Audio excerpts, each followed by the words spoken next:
No one can see me though, right? So let's do this where we can get. Where's my video? There I am. Cannot start video. Camera, please. Why can't it start the video? Alan, is the sound on? Okay, 1 second, guys. Just give me a second. I know what to do.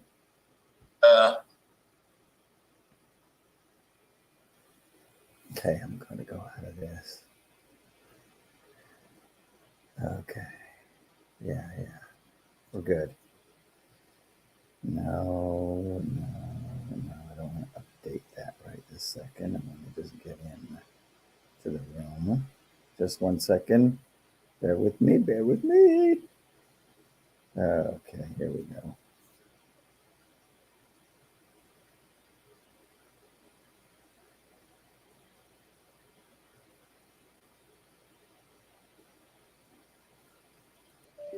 Okay, you guys can see me? Yes. Okay. Yes, we do. Okay, great. Just 1 second. I'm just trying to. I'll have to. All right.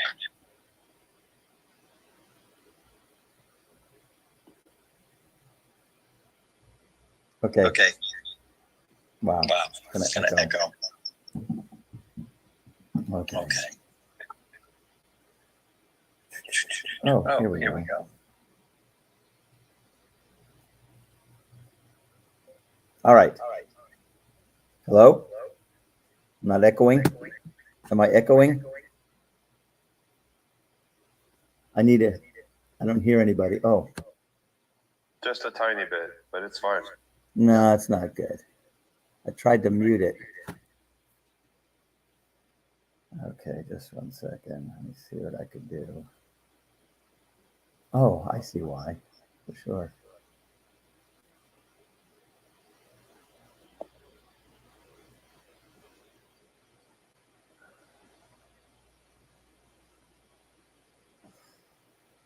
It's showing that you're logged in twice, maybe.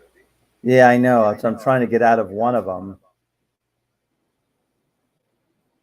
Okay, how's that? Can you hear me? Can you hear me? No one can hear me? No, we can't hear you. You're muted. Muted. Oh. How's that? Can you hear me now? Yep.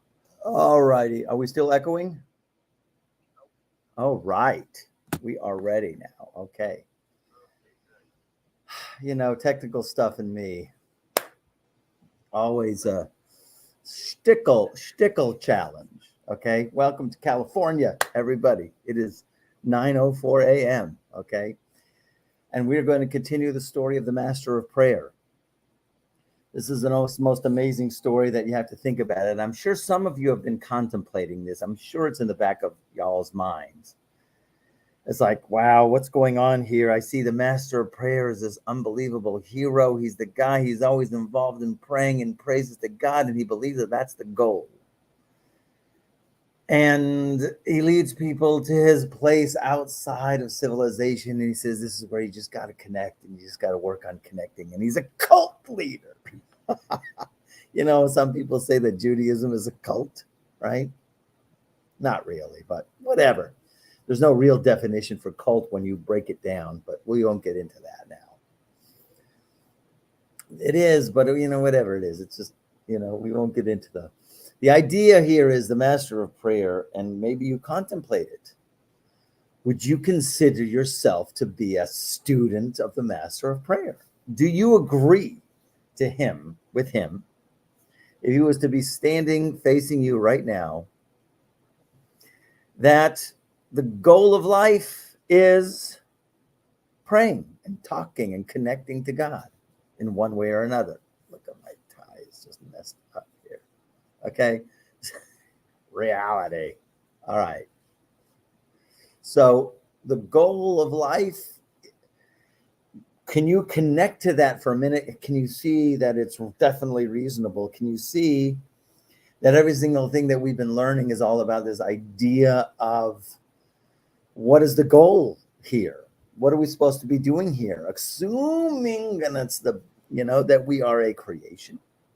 God created us. God created us for a purpose. What is that purpose?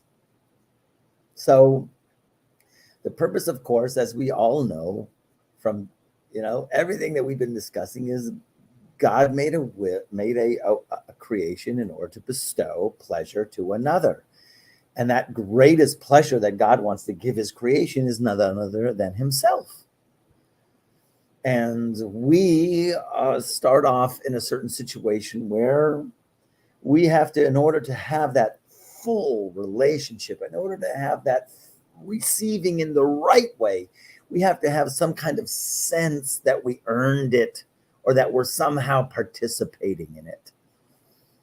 And that participation, really have this tremendous abundant flow that God wants to pour into us, is to recognize him.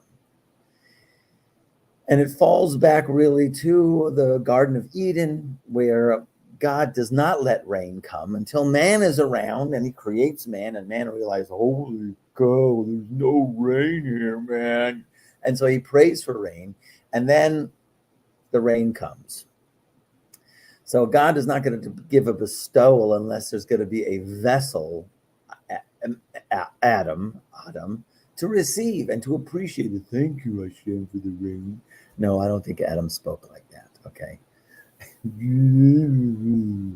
Okay. So in any case, the idea here is God made a creation in order to bestow pleasure to another. So, of course, it made sense that the goal of creation, according to the Master of Prayer, is we're here to connect. We're here to see beyond the mask of matter and whatever's going on, to try to know that God is like right there. He's just hidden, but he's right there, and we have to use our minds to see beyond the hiddenness of God. And we only want God to be revealed more. And we understand that everything, God is the source of all pleasures. Whatever pleasure you can come up with, he's the source of all pleasures. And so in doing that is the ultimate connection. So does it make sense a little bit from what the Master of Prayer says? I ask you, okay? Does it make sense? That the goal of life, of course, is to connect. Now, of course, to make that free will just a little bit harder, right? Just to make emphasis, okay, of course, through his storyline, he's going to come up with, right now, in the hurricane. I think what we've been discussing so far is our hero is the Master of Prayer. And it seems to be that the bad guy, right? The antagonist is going to be the land that had a lust for wealth. That means everybody's pursuing money. And it's kind of like, you have to understand that we see that in the world, that there's a tremendous pursuit, that the man with the most money, is king. Those are the guys, and then they set them up as, and in Rabbi Nachman's story, they set them up as gods, and then they sacrifice to the gods to be incorporated in them, and in order to learn, in order to only amass more money, and this is their belief. And so the Master of Prayer tries to convince those people, and he's not successful. Eventually, what happens is he got captured.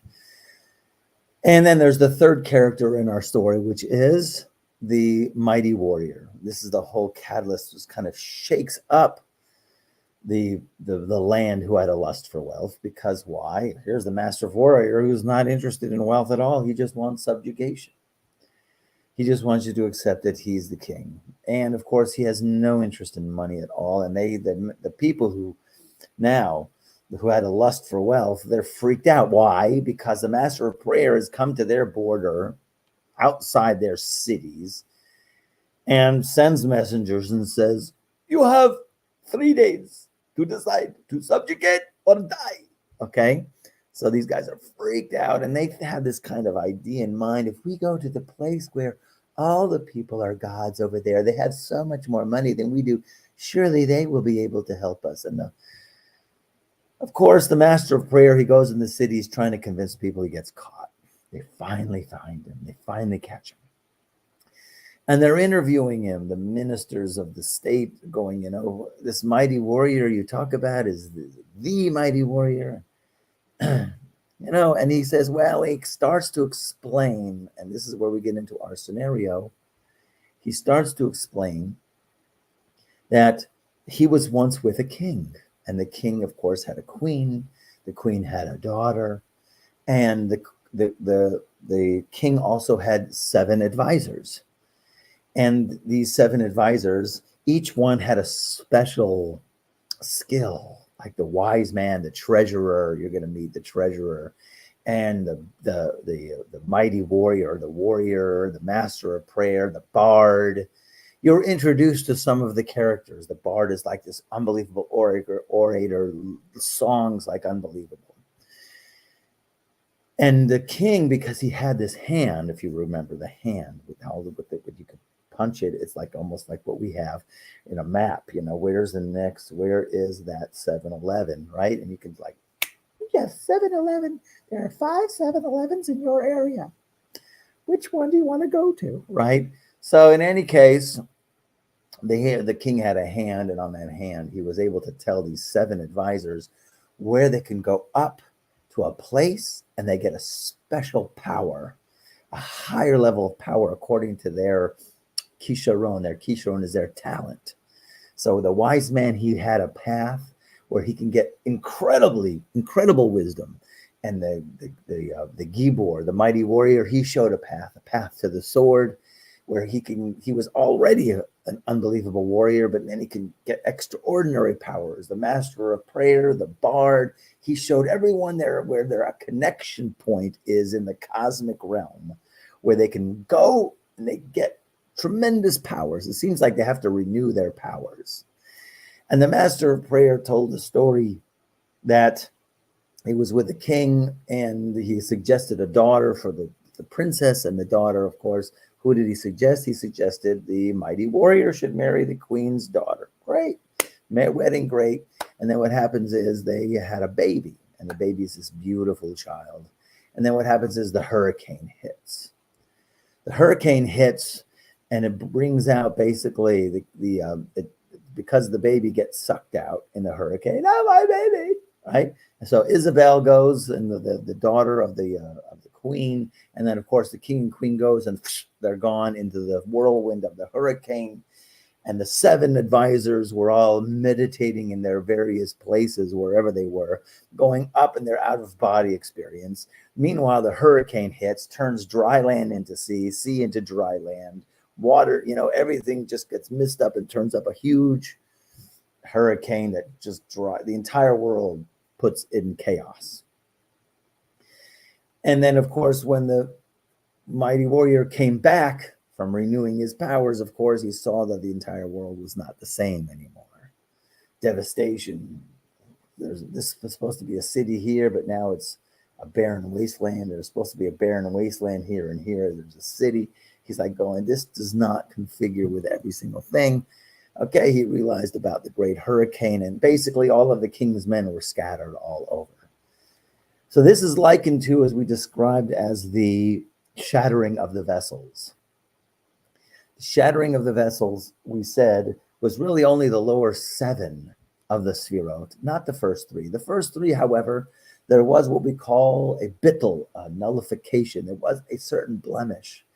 There was a certain area in the top 3 Sfirot, Keter, Chachma, and Bina, which they weren't able to go ahead and they didn't break, but there was a deficiency in it. And so that represents actually the king, who's Keter. They said the queen, and this is just a construct for now, okay? The queen is Chachma, and the queen's daughter is Bina. We're just going to do that construct because they're the ones who go out into the hurricane. And then, of course, the 7 ones are the lower Sfirot. And I was reading this, and it was kind of interesting to me. And I thought about it. And I just going to lay this out as a question. I haven't figured this out. I haven't figured anything out. Okay? We're all in a journey together. But the idea here of these 7 lower sphirot. Let's just look a bit, or let's, in our story, the 7 advisors to the king, including the master of prayer, would go up to renew their powers, and then there was a shattering. Now, usually we heard in terms of the shattering of the vessels was the light came in, the king ruled, and then shattered, and then the shards broke and fell to the other worlds of creation, formation, and making, Bria, Yetzira, and Asiya. But here it's kind of an interesting thing if we're going to go ahead and compare the 7 advisors to the king to the shattering of these, because it seems like these 7 advisors went up before the hurricane hit. They were gone. It's kind of a strange thing. I don't necessarily have an answer because I've read in the Kabbalah, and it's no place where it mentions that the light leaves. Usually the light was the cause to the shattering. Too much light was a cause of the shattering. That's every single thing that I've learned up until now. And the idea was that here, obviously, what's going on in our story is they go up, and then there's a shattering. Follow the question? Everything we learned in Kabbalah was the light comes in and then it shatters. But here, it seems like the light leaves and then there's a shattering. And the only idea, again, if you could come up with any idea, I'm happy, okay? So the only idea that I could come up with is that before Adam sinned, let's just look at Adam in the Garden of Eden. Before he sinned and he ate from that tree of knowledge of good and evil, parts of his neshama, his higher parts, his neshama, his chaya, and his yechida, the upper parts of his neshama they left. They're going, oh man, he gonna do it. No, don't do it. Don't do it. Don't go up the stairs when the axe murderer is chasing you. No. It's like, here's Adam reaching for it, and the higher levels of soul are going, oh my gosh, no way. He's going to stink up the whole world. We are out of there. We can't handle the smell of the soul when it sins. And that happens to actually each of us. They say a person does not sin unless he's full of a ruach shtus. Ruach shtus means a spirit of folly. What is a spirit of folly? A level of stupidity, meaning his brains leave him. Before a person sins, there's elements of his soul in individuals that the soul does not want to get tainted by the sin, so the soul leaves him. So in putting that with our story, maybe that's a construct that we could use, how these 7 lights, these 7 expressions, the advisors of the king, who really represent these 7 very unique expressions in the world, and the highest possible form of expression left before the shattering. And we're going to see more about that now, okay? As I think we are on, I'm going to go back just a little bit, because sorry, I was just looking at this last night. Oh, this is just delightful. You're going to now figure this out now. Everybody's got to contemplate, are you with the camp of the master of prayer? Okay, here we go. I'm just going to go back a little bit. Okay, so the master of prayer, of course, was captured in the land of had the lust for wealth. Of course, he had an impression of the map that he was able to get out. Okay, so the mighty warrior was coming closer and closer. I'm on page 311, if you have it.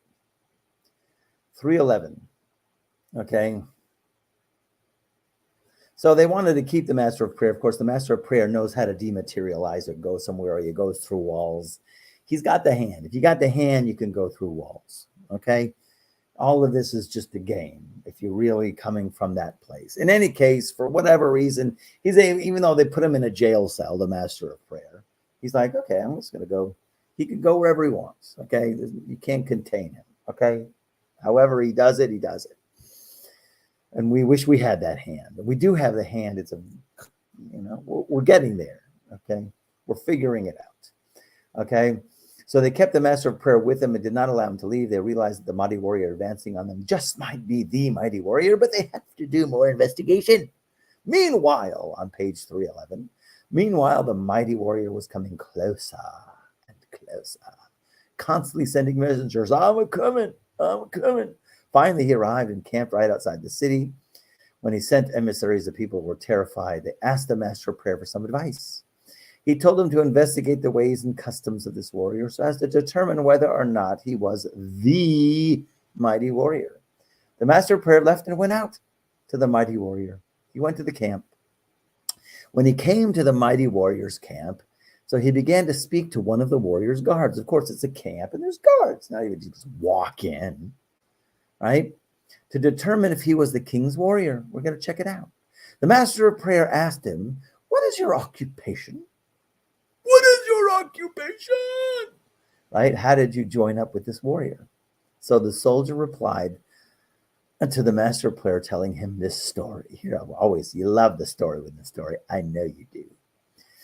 It all happened in this manner. Page 312. In our chronicles, it is written that there was a great hurricane in the world. This hurricane turned the whole world upside down. Sea was transformed into dry land, and dry land into sea. Desolate areas became inhabited, while inhabited areas became desolate. It threw the whole world into confusion. After this period of panic and confusion, where all the world was disoriented, the people of the world decided to elect a king. Then they delved into the question as who would be most fit to be elected king? Because you understand, everybody's waking up from this and everybody doesn't know where to go and everybody is disoriented as the world of chaos, as this world of confusion, which we are currently in. So people got together, right? They all gathered by Mother Abigail. Maybe y'all remember who Mother Abigail is. I'm 106 years old and I still bake my own bread. Right? Y'all come see me, East Texas, and bring all your friends. Upon deliberation, they finally said, the most important consideration is the goal of life. Okay, at least everybody's on a certain track. The goal of life. What is the goal of life? Do we ever ask that question? How often do you ask that question? Really, it should be every time you wake up in the morning. I am a creation. There is a creator. There's a goal. Wow, imagine contemplating that every morning. In any case, going back to the story, the most important consideration is the goal of life. Therefore, the person who strives the most towards this goal is fit to be king. Get that, right? Who's going to be king? We goal X. Whoever strives the most towards goal X, that's going to be the king, right? But then they had to determine what is the goal of life. Regarding this question, obviously that's where groups started to form because people disagreed. Okay, so he said one faction said that the main goal is honor. In the world, the main consideration is dignity, honor. If a person is not given proper honor, or if some people say that impinges on his honor, he can even commit murder. He is mortally offended, challenges into a duel, slapping the glove on the wrist because of honor, right? He can even commit murder. He is mortally offended because of honor is most important among people, you know. Even after death, the main consideration is honor. People are careful to honor the dead, burying him with honor. They even say to him, whatever is being done for your sake, for your honor. The dead have nothing more to do with wealth or pleasure, but still, people are very careful to honor the dead. Therefore, they said, honor is the main goal of life. And they had other confused, foolish, logical reasons. I know a country where it seems like, at least according to my very limited experience and knowledge, but there's a company, I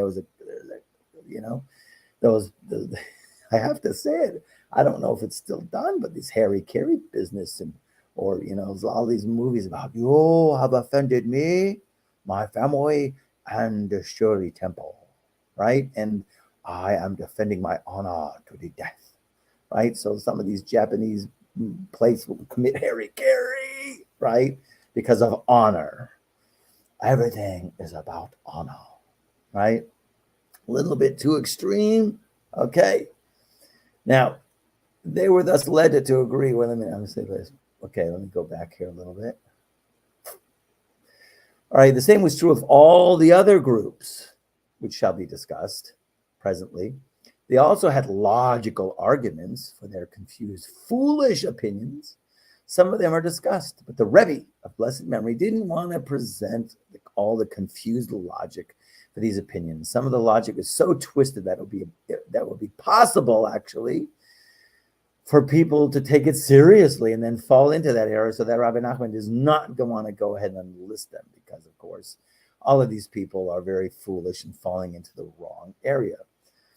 They were thus led to agree that the main goal is honor. They therefore felt that they would have to seek an honored man who also pursued honor the most. Such an honored man would be the one who pursued honor and also gained honor. If he was an honored man who already had honor, then when he pursued honor and desired it, his nature would help him to attain this honor. Since the goal is honor, such a man will be striving for the goal and also attaining it. All right, in their foolish and confused opinion, such a man will be most fitting as king. So they went out to find such a man. They finally discovered an old gypsy beggar who was being carried and followed by some 500 gypsies. Woo! The beggar was blind, crippled, and mute, and the people following him were all members of his clan. They were his brothers and his sisters, as well as the children that he had sired. These were the people who followed him and carried him. This beggar, is a gypsy beggar, was very particular about his honor. He had a nasty temper and was always angry at them and scolding them. No, don't carry me like that. What's wrong with you? I don't know if he spoke like that. But in any case, right? He constantly ordered different people to carry him, and then he was angry at, no, not like that, you dweeb, you sick, hapless dweeb. And he would insult them, but they were all scared of him, and he was pursuing honor. Obviously, this old beggar was a highly honored person. He also pursued honor, since he was so particular about it. This faction therefore felt it would be best to accept him as their king. The land itself, and this is a unique idea I've spoken about before, land itself also had influence. Some lands had an influence that was particularly conducive to honor. Some people, while other lands were conducive to other traits. Therefore, the group which had determined that the main goal was honor sought a land in Japan, where honor is sacred. Conducive to honor. They found a land which particularly good in this respect and settled there. Okay, now we got to get, they have to get just a little bit into this, because here we're seeing the beginning of the broken parts of those shattered vessels and how they become contorted and perverted and taken into a contorted, perverted form. Okay, because it's obviously honor in its highest place. It relates to a very holy place here, the king. Honor is the king. The king is the most honorable. So in the holiest place, of course, it represents the king. Okay, but of course, even that part did have some kind of falling. It's interesting how the way he's describing it here, but we're not going to take every single aspect of the story completely literally, because we say that Keter really doesn't fall all the way to Bria, Yetzirah, and Asiya. However, there was a little, so to speak, a discombobulation. So here he says in the note, right, that I'm on the note on 313, covered in Hebrew, this is the first group. The king became their leader. Thus, we find some people devoting their lives to the pursuit of honor. This is why people want wealth. Huh? Why? Because when you have wealth, you can get honor, right? I only had my plaque on that wall, maybe they honored me. If I had money to donate to this synagogue, then maybe I would get some kavod. People even become rabbis and teachers in order to attain honor. Chas v'shalom, God forbid. Okay, but it happens. Okay, people want to be a rabbi because they see rabbis who get like this kavod, and they're followed around by an entourage, and people are listening to every word, and it's like that's people would like that, right? This concept fell. So this is going on in the footnote here. This concept fell from the holy concept of honor, where we must honor God and his Torah. That's the highest. That's in its raw, highest level of expression, giving. Now, the idea of what is honor in Hebrew is kavod. Kavod, it comes from the same root as kaved, which is liver, and that's also heavy. The liver is heavy. It's probably the heaviest because it's full of blood. So kavod means give weight. My Rebbe once said that, and it put everything in a completely different perspective, because when you think about it, if you want to give glory to God or kavod to God, you give it weight. When something has weight in the conceptual frame, that means it takes space in your consciousness. Because when Hashem says, you got to put on tefillin, you got to pray, you got to do this mitzvah, you got to do that mitzvah, it has weight. If it has weight, you're giving God the honor, keep Shabbos, whatever the mitzvahs is, you give it weight. That's what it means by kavod. So the ultimate holy expression of kavod, of honor, is to honor God and the Torah. Because God said, I will honor those who honor me. So in other words, when you're in that flow and you're connecting in the holiest, so you're connecting to the higher expression of what real kavod is.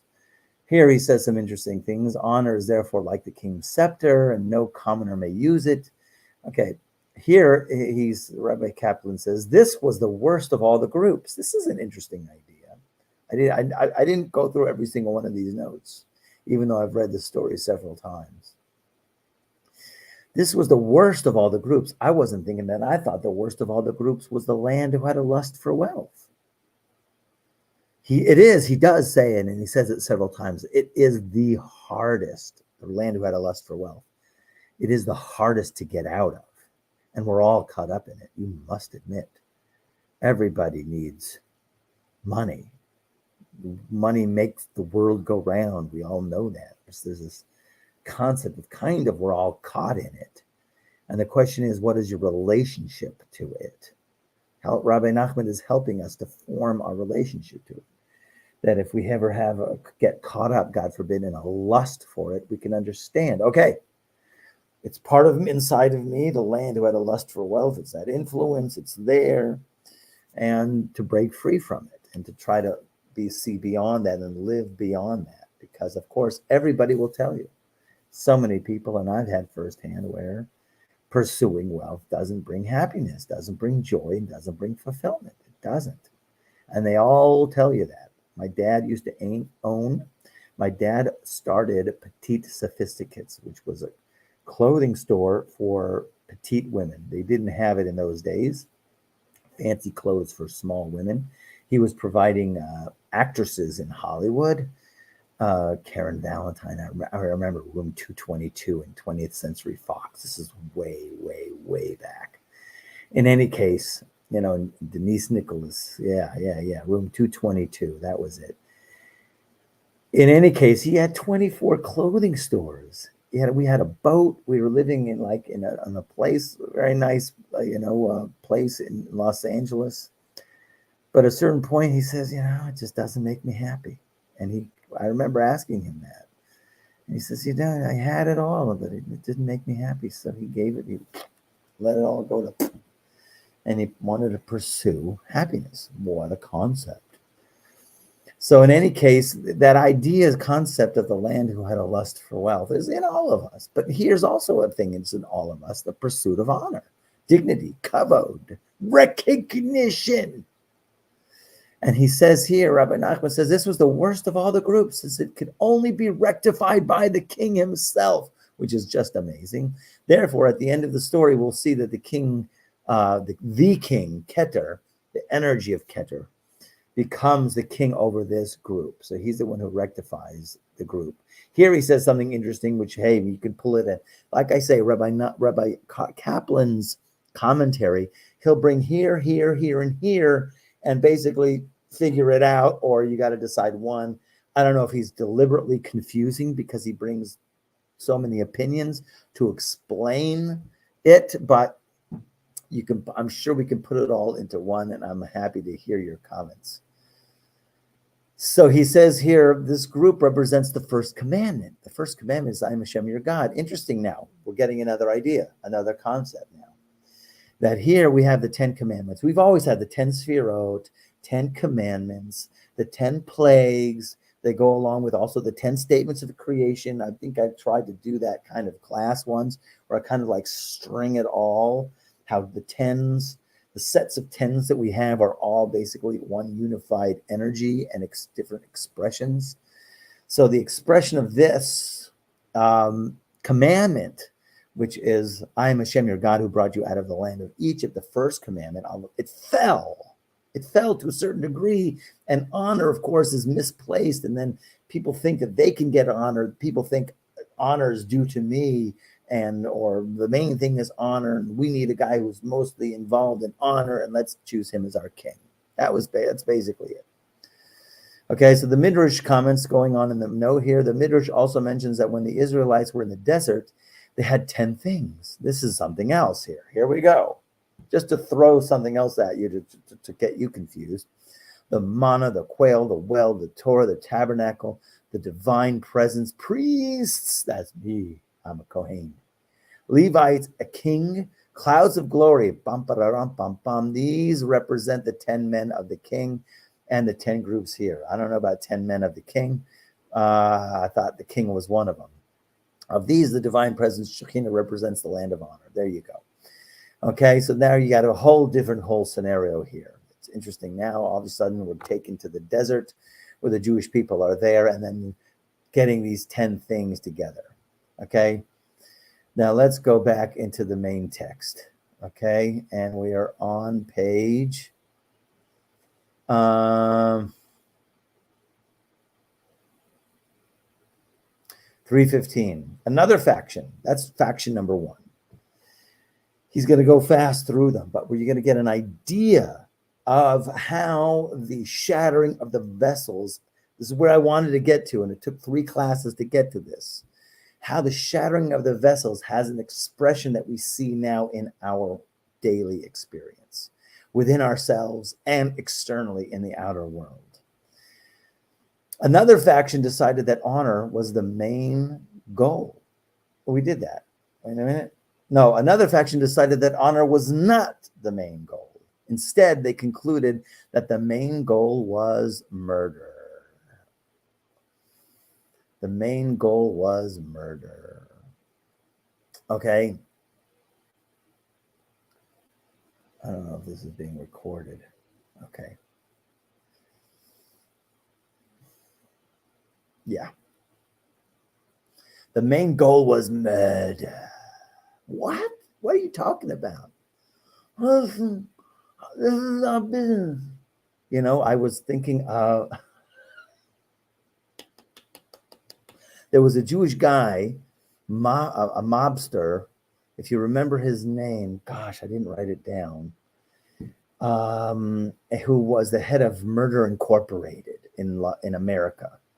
I think he was shot at the airport, and now Meyer Lansky, that's his name, Meyer Lansky. If you needed anybody killed, you go to him and he would arrange it for you, right? Unbelievable. But these people, I don't know if that's those people, but let's just get into the concept here. They concluded that the main goal was murder, or let's say death. You know, people who worship death, you know, the Egyptians were amazing. Their main thing was death. They were so into death. So it could be that murder was like Egypt, or you have now factions. It is obvious that all things come to an end and decay. Everything in the world, whether herbs, plants, people, deteriorates and decays. Therefore, The final goal of everything is decay and destruction. What a nice attitude. Gosh, you guys are so attractive. It's so attractive. Decay and destruction. Everything is, you know, those people who all dress in black all the time and they got this gothic makeup on and earrings everywhere and they don't smile. Hence, a murderer who kills people and destroys lives, because why? He's got to take away lives, right? Because everything's going in that direction anyways. Might as well make that the goal because we see that's where everything's going. Hence, a murderer who kills people and destroys lives is doing very much to bring the world to its goal. This group, therefore, concluded that the goal of life is murder. The man who would be the most qualified to be king would be a murderer who was easily provoked and fiercely jealous. According to their warped opinion, such a person would be qualified to be king. Okay, so here it says in the footnote here, murder. This was the second group. Eventually, the queen became their leader. We'll see that later. Rabbi Nachman once says that he found in a book that people exist who consider murder a virtue. This is the other side of the concept that there is anger and vengeance that is holy. There is such a thing, like Pinchas. It is thus written, God is jealous and vengeful. It is also considered an act of virtue for the court to administer the death penalty. So that's in its like highest heightened state. This is a rectification of all worlds. Insofar as the four modes of execution rectified the four letters of the Tetragrammaton, this group, however, had transformed this concept, really they perverted it, into actual murder. Not there's a place where murder is, where you have to do it. The greatest holy expression of that I mentioned was Pinchas. You know, Pinchas was a reincarnation of Cain. Cain killed Abel. It was not a warranted death, interestingly enough, that he killed Abel because Abel was born with two twin sisters. He felt that the extra twin should be his because he was older and born first. So therefore, since I was born first, I should get. Abel says, but she was born with me, and our wives are always born with us. If I was born with two, hey, that's my portion. They fought over him. Cain kills Abel. Then now comes Cain reincarnated into various forms. So one of the forms was Pinchas. Pinchas actually came and he killed Cosby and Zimri. That element of Pinchas, where death was not, murder was not okay. But there is one element of a place, one very small pinhole where this murder has to be. There's an elevated place of murder. And that's what Pinchas did when he killed Zimri. When he killed Zimri, of course, he rectified Cain because he took this act in the only place where it could possibly exist, which was Zimri, because he was brought this plague because of what he was doing. He messed up the people. He messed up the relationship. He threw a huge barrier between a Kodesh Baruch Hu and the Jewish people. And that had to be no barriers here. So he went ahead and took care of it. Okay, so therefore, but here he rectifies. Okay, gets into other things about the four letter. This group ultimately took the queen as its ruler because she was sitting in a sea of blood, as we're going to see. Okay, I'm not going to get into more of this. Let's just go back. Okay, here we find this concept among people. Some are literally murderers, fighting, hating, and taking away the livelihood. By the way, shaming somebody in public is called murder. Yeah, that's right. Putting someone down in front of other people is called murder. Yes, it is. And the people love to do that. And then there's other forms of fighting, hating, saying lashon hara, being bad about somebody, taking somebody down is a form of murder because you murder that person's character in the eyes of others. So there is this other form, just to know that the perverted forms of murder doesn't have to necessarily take the place of actual murder, like what we do in Chicago, right? Also, death is a rectification of all sins. That gets interesting. Okay, this group parallels the sixth commandment, do not kill. Okay, we can understand that. Okay, and see how he brings the parallels. Anyways, let's go back. Okay, so since there's hence a murderer who kills people and destroys lives, I'm on page 315, is doing very much to the world its goal, right? This group therefore concluded that the goal of life is murder. The man who would be most qualified to be king would be a murderer, would be a murderer who is easily provoked, fiercely jealous, right? Going on the next page, while seeking such a person, they heard a great outcry. What is this loud outcry, they asked. They were told the reason for this outcry is that a man just slit the throats of his father and mother. Sounds familiar? Is this like Oedipus? Wasn't that there's something Greek dude, somebody in Greek who killed their mother and father? Could there be a murderer with a harder heart or a fiercer temper than this? They exclaimed. Here is a man who killed his own father and mother. According to their opinion, this man attained the goal of life, and it was good in their eyes. They accepted him to be their king. They then chose a land that was conducive to murder. It was a hilly, mountainous land where murderers lived. They settled there. What was it? Mountainous land. You know, some people don't go into the Appalachian Mountains because you can't come out alive. You go into the Appalachian Mountains there, the deliverance, you know, ding, ding, ding, ding, ding, ding, ding, right? You don't know that, you know. Don't know what can happen in there. So some people don't go into the Appalachian Mountains. Probably the other places too. I'm not saying that's their place, but whatever. Another faction maintained that the person best qualified to be king was one who had a great abundance of food, but who did not eat the food of ordinary people. I'm a vegan, vegetarian, health conscious, green, but highly refined food.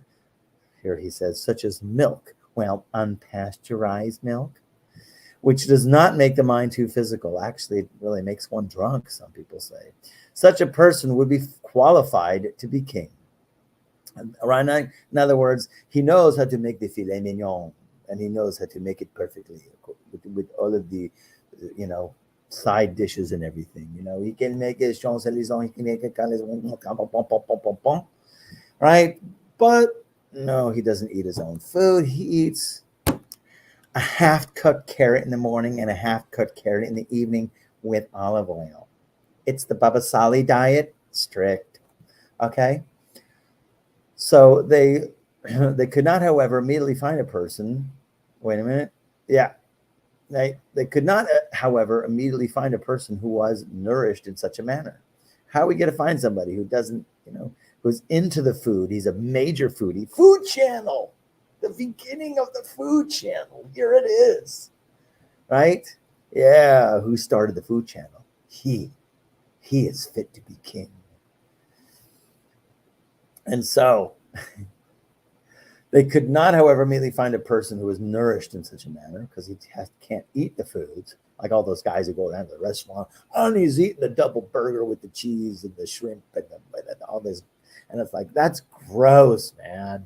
Like, yeah, he goes to this weird restaurant. I remember seeing some of these foodie shows, right? Interesting. They therefore chose as a temporary king a wealthy man who had a great abundance of food.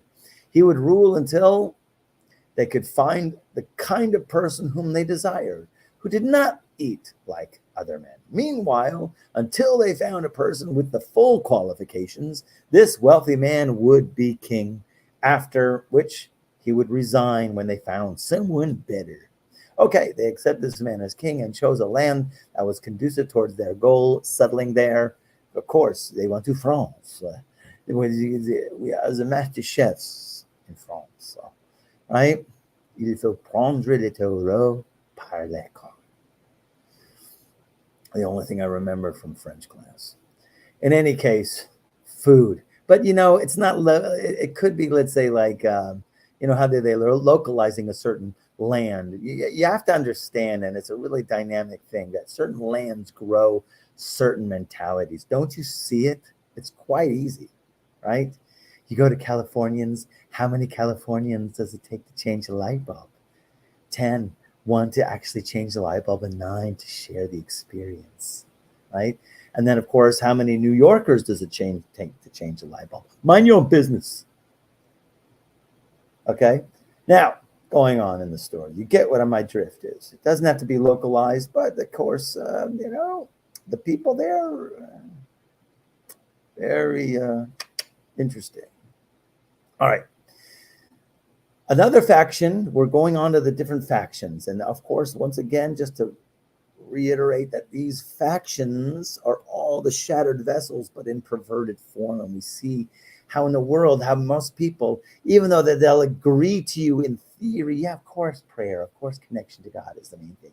But I like murder. I'm really into that, right? And whatever that expression comes out, or maybe they'll have multiple goals in their mind that are operating at different times or different phases in their life where they haven't really hit it. Okay.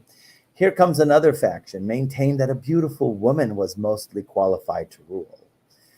Right? I instantly remembered when I saw this that there was an old movie I saw in my pre-Chuva days called Tommy with The Who. The Who was this rock and roll group, Roger Daltrey, right? And Pete Townsend. And anyways, they had Eric Clapton gave a thing there. I remember, not much from the movie, but they had these people like almost in a church, and they had the statue, I think, on a platform of Marilyn Monroe coming out in between, like in the aisle, in the middle aisle, coming down, and everybody, I don't know what they were doing with them, worshiping, kissing, I don't know what.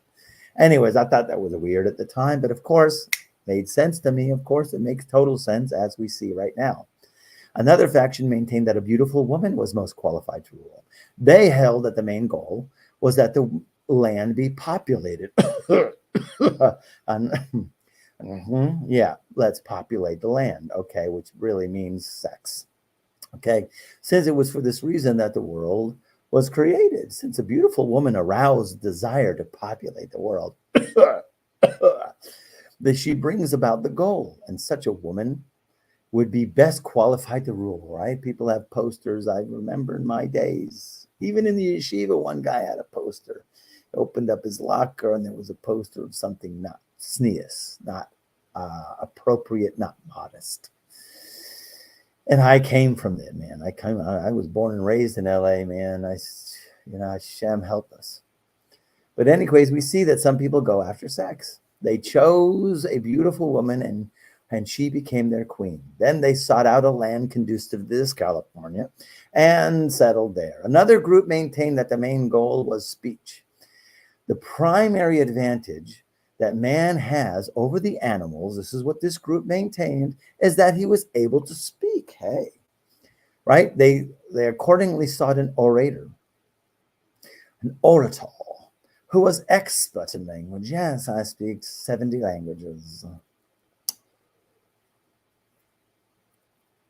Who knew many languages and spoke them all the time. Such a person would be closest to the goal, right? The professor who spoke many, he speaks 70 languages. He's a god.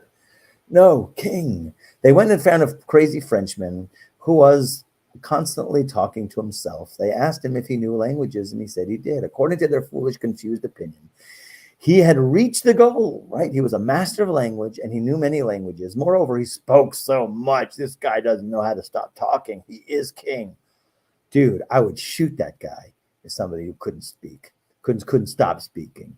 Moreover, he spoke very much since he was constantly talking to himself. Stop that. No, I didn't say anything. Did you? No, I didn't say anything either. Right? He was very good in their opinion. They accepted him as king. They also chose for themselves a land that was conducive to their concept.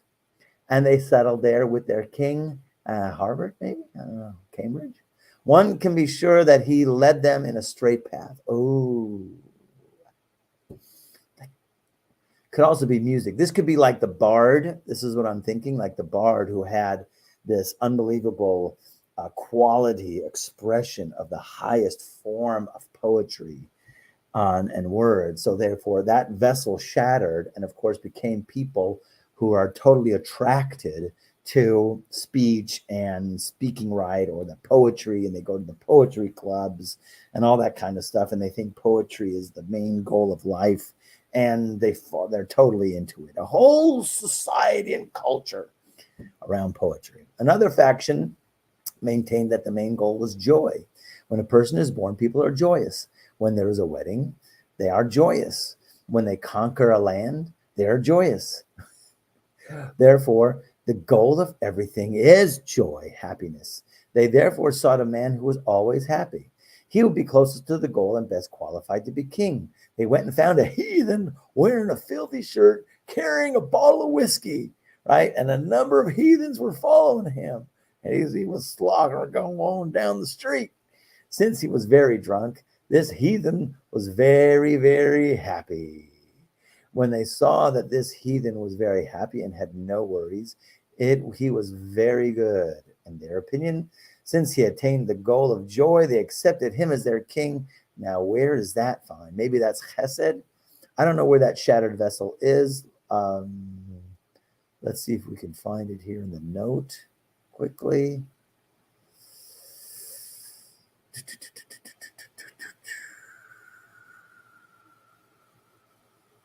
Let me go back here. I'm going back. Nope, that's not it. Here he even mentions France in the footnote. That I never saw that, but in any case, I guess he knew about French. Speech is only rectified by praising the tzaddik. Therefore, that was the land. Here again, the goal is roots in holiness, since the joy of holiness is very great. God thus said, Israelites would be punished because you did not serve God with joy. Right? God's teachings are upright. They give joy to the heart. I will rejoice in God, but there is also a joy that is wrong. In other words, there's a joy of a mitzvah, which is the real joy. Is when you're doing a mitzvah, that is the real joy. But then there's a mitzvah that is wrong, right? What point is there in joy? King Solomon says, right?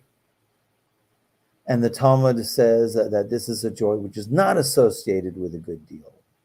Joy is associated with the king's faithful friend. There we go.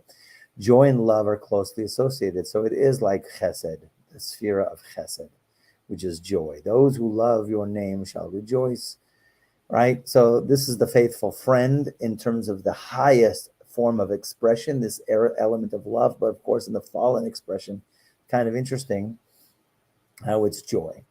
Okay, now to go back just a little bit and then we'll finish off. Faction of joy, when they found this heathen, right? He was wearing a filthy shirt and he was drunk. They also chose a land, so they made him as their king because he's drunk and happy because he don't care about anything in the world. Must be happy. They also chose a land that was conducive to their concept. It was a place of vineyards and the like, which they could use to make wine. Out of the seeds, they make brandy so that nothing could go to waste. Their main goal was to become drunk and thus always be happy. Interesting, huh? Always, of course, this had nothing to do with their concept of joy, since they had nothing for which to be happy. Still, they felt that they were attaining their goal by being happy, even though they had no reason. They therefore chose a land conducive to this, went and settled there. I don't know where that is. Can't think of one. Okay, where do they get drunk the most? France. Let's just all blame it on France. Everything is in France. Okay. Let's stop now because we're almost done, even though another faction let's just go for another minute and see if we can finish all of these. Another faction maintained that the most important thing was wisdom. They sought for themselves a very wise man and made him their king. They also sought a land which was conducive to wisdom and settled there. Another faction maintained that the main goal was to pamper oneself with food and drink. That's not like the foodies. This is kind of different. Why? Because thus they develop large muscles. Here are the bodybuilders. They therefore sought a man who had large muscles and who exercised to enlarge them. In other words, Arnold was this king. Everything is about bodybuilding, right? So, of course, we're going to find a person who wins the Mr. Universe 10 years in a row. They therefore sought a man who had large muscles and who exercised to enlargements, and such a person would have large limbs. thus having a greater portion in the world, taking up more space in the world physically because he's got large. Why don't they just get an 800-pound man? The person with the largest limbs would therefore be closest to the goal and should be king. They went and found a tall athlete, and he was good in their opinion. He was a person with large limbs, close to the goal. They accepted him as king. They also sought a land that was conducive to this and went and settled there. There was another faction who maintained that none of this was the goal of life. The main goal was to pray to God and to be humble and lowly. They sought for themselves a prayer leader and made him their king. Okay, if one examines this, one will understand that each of these factions was greatly in error, except for the last group, which was the true one, which was the main goal is to connect to Hashem. But of course, we see all of these different factions, and all of these are results, the expression that we see as a result of the shattered vessels, whether it's wisdom, joy, food, intimacy, murder, and honor. All of these were the perverted, contorted expressions, but that really they have a place in ultimate holiness. But of course, because as a result of the shattering of the vessels, we see that the world is in confusion, and some people don't really have a total grip on the goal of life. Here, one thing that you have to understand that we get through this so far up till now, that now we're going to end, is the goal. How much are you gravitating towards the true goal of life? And how much can you catch yourself maybe thinking that some of these other things might be also included in the goal? Okay. But the idea here is to have all of these elements in its holy form. Okay, we will stop now. Let me go out of the room here. Yes, just 1 second. I'm just going to end this.